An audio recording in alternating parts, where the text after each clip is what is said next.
Is your backyard boring? Well, why let all that space go to waste? Why not eat your backyard? Eat Your Backyard is my YouTube channel, where I show you how to turn your backyard into an interesting and delicious place. Over the years, I've experimented with growing all kinds of tropical and subtropical edible plants. On Eat Your Backyard, I share this knowledge with you. It really doesn't have to be that hard growing your own delicious fruit. In fact, I believe it should be fun and easy. The end result should be a beautiful yard that you can share and enjoy with your friends and family. So come on by and check out Eat Your Backyard. See some of our how-to videos on everything from mulberries to mangoes. You might get some good ideas or even give me some good ideas. So remember, Eat Your Backyard. Your place to get ideas for how to turn your backyard into an edible paradise. Oh yeah, and don't forget to subscribe. That way you'll be notified as new videos are made. Alright, thanks for watching.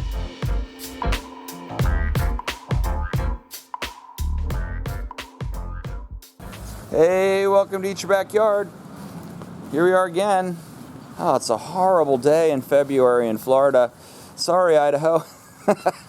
No, the great people in Idaho. I'm not trying to diss you too much. I'm just saying, man, I'm sure this time of year you wish it was 80 degrees without a cloud in the sky and looking at a palm tree in your backyard.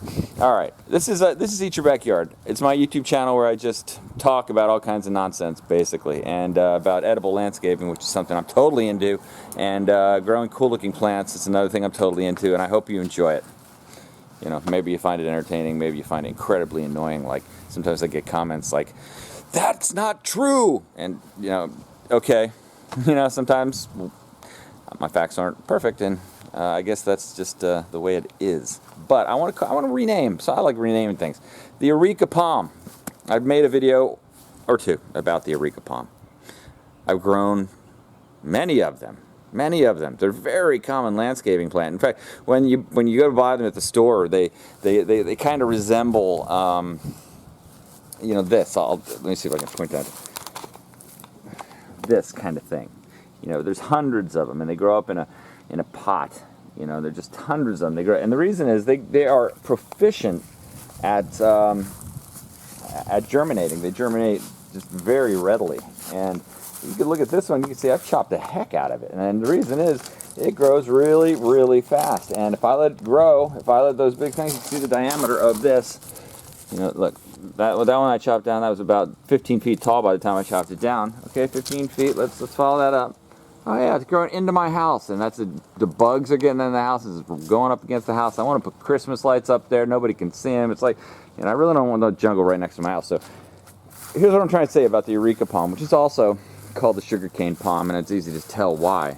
I mean, look at that. Look at this. Look at the texture of this. It looks just like a sugarcane, or almost, I would say, a bamboo.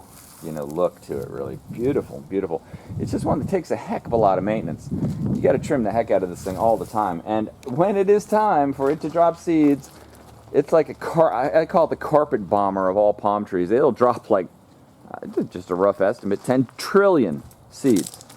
And probably just about 10 trillion of them will sprout. And that's going to be an irritation for you if you're like me. I don't want them all to sprout.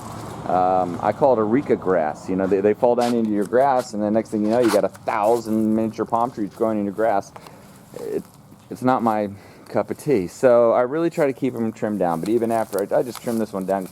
It's Christmas. Now it's mid-February, and you can see it's already coming back strong. It'll really try and come back strong. I'm going to have to just keep it modified. I also try to trim the fronds as they grow, you know, try to trim them off so that you leave enough. This tree's from Madagascar, and it's used to barely any water, you know, tough conditions to grow in.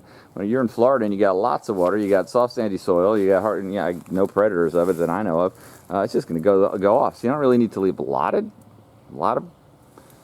you know, fronds on it. But when I trim them, I do this. Let's see if I can show you. I trim it so close. I trim it as close as I possibly can to the edge. You don't leave stubs. Who wants to look at a stub coming out the side of your palm tree. It's just an ugly look. The closer you can get it, the better. This one I don't really feel like I'm going to need to trim it too soon, but you know, at some point I will. And that's about all I wanted to say about the Areca palm today. Go ahead, give it a try, grow one. Get a handful of seeds off a neighbor's tree if you have one. I'm sure they'd be more than happy to let you have a bucket full of seeds. Dump them in some potting soil, bury them about a half-inch deep, and you'll have a sprawling plant. Just beware of where you plant them and be committed to the fact that you're going to have to constantly trim them.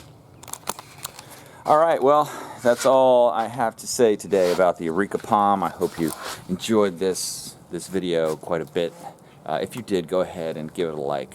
And also, if you really like these kinds of things, go ahead and subscribe, because I'm going to be making videos all the time, just like I always did. I topped 100 videos, and I'm going to top 1,000 videos someday if I live that long. So go ahead and give me a subscription. Give me a like. I guess you could give me a dislike if you dislike me. Thank you for watching.